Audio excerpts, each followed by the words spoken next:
Hello everyone, हमारा question है give one example with equation of displacement of hydrogen by metal from N acid. पहला question यही है कि एक एग्जांपल देना है इक्वेशन के साथ जहां पर हाइड्रोजन डिस्प्लेस हो रहा है और किसी मेटल के साथ अगर एसिड का रिएक्शन हो रहा है। और दूसरा है name two metals other than zinc and iron which can displace hydrogen from dilute hydrochloric acid. Dilute hydrochloric acid के साथ दो ऐसे मेटल का नाम बताना है जो कि हाइड्रोजन को डिस्प्लेस करता है जिंक और आयरन को छोड़कर। तो चलिए समझते हैं एक एक करके। पहला क्वेश्चन की बारे में बात करें तो हम लोग को सिर्फ एक एग्जांपल देना है इक्वेशन के फॉर्म में जहां पे हाइड्रोक्लोरिक कोई भी एक एसिड से हाइड्रोजन डिस्प्लेस होता है।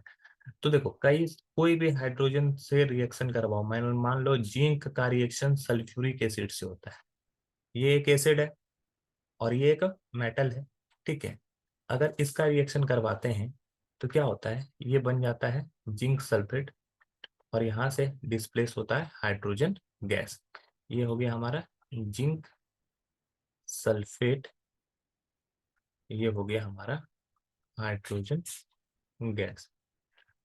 तो कहने का मतलब ये है कि कोई भी रिएक्टिव मेटल अगर किसी एसिड के साथ रिएक्ट करता है तो वो रेस्पेक्टिव सॉल्ट बनाएगा और हाइड्रोजन गैस रिलीज करेगा।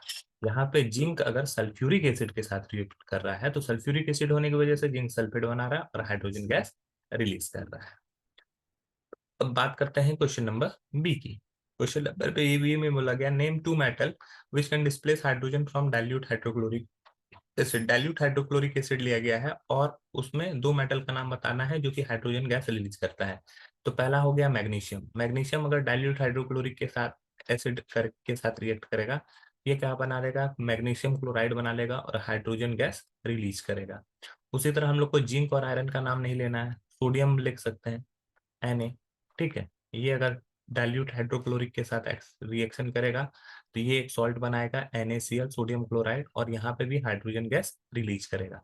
तो हम लोग वैसे दो मेटल का नाम अगर लिखें तो वो हो गया मैग्नीशियम सोडियम। ये जो क्वेश्चन है ये वेरी भी कर सकता है। मैंने मैग्नीशियम सोडियम लिखा है, कोई और पोटेशियम लिख सकता है, कोई और टीन लिख सकता है, कोई और एल्युमिनियम लिख सकता है।